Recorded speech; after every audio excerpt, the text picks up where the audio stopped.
did change the world. Today, I am not going to share with you a case study that's tied up neatly with a bow, because the moment that changed my life is still changing my life right now, and it's mid-journey. Whilst the road has been long, I'm sure there's still a few twists and turns ahead.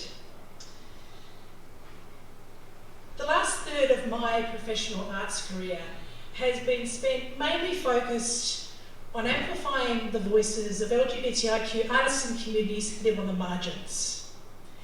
Many who have multiple identities, intersectional identities. And many who are engaged across multiple systems and are sometimes disadvantaged by those systems because many such systems are ill-structured and siloed. The road to pride has its physical manifestations. The embodiment of this can be seen clearly in pride marches all around the world. The physical taking over of public space, born from protest, but seeking strength in identity. LGBTIQ can in some ways be seen as a construct. Groups of people who do share lived experiences that are common across diverse gender and sexuality, but not one single community, although so often labelled as such. All ages, all cultures, all faiths, disability, geographical locations, and all identities. All needing and deserving of recognition, but often at different stages of life. Sometimes with different triggers or with different needs. Identity groups that are sometimes jostling with one another for visibility. LGBTIQ people come from communities whose culture hasn't traditionally been passed down from generation to generation through family lines. And in fact, LGBTIQ culture and stories so often have not simply been forgotten, but have been systematically hidden and erased. From family photo albums, from composer notes, from art gallery collections, from collected histories. Hidden, erased, and perspectives lost.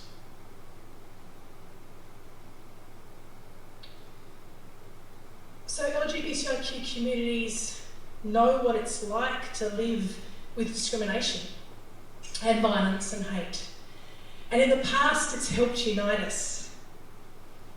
But the voices of internal division have become recently deafening. Deafening, demanding, and relentless.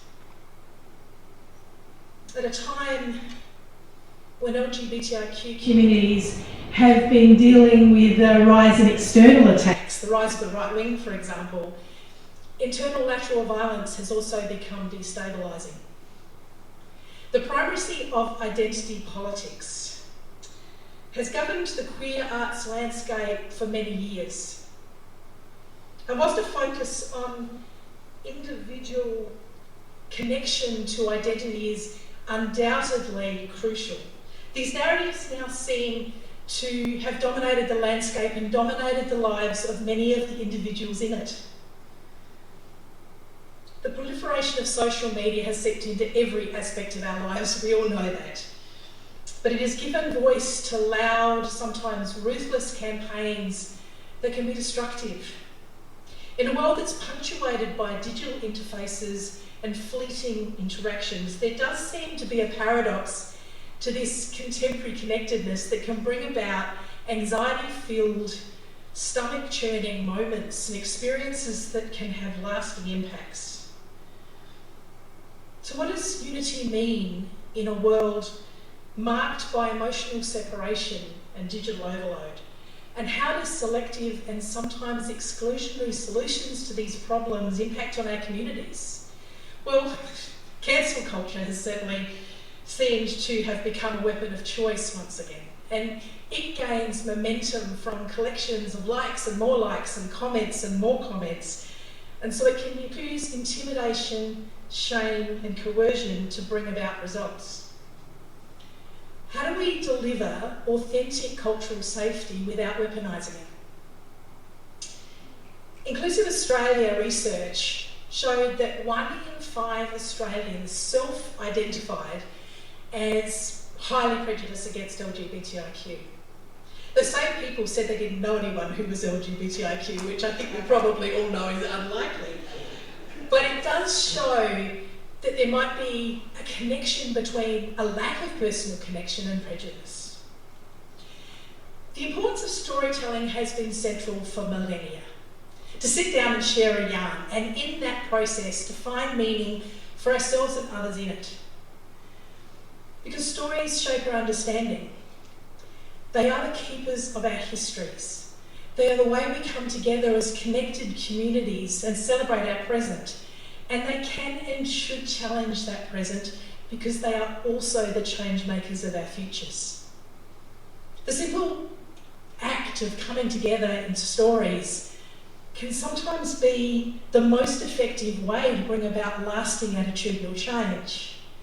An invitation to call people to us, to call people in together, rather than call people out.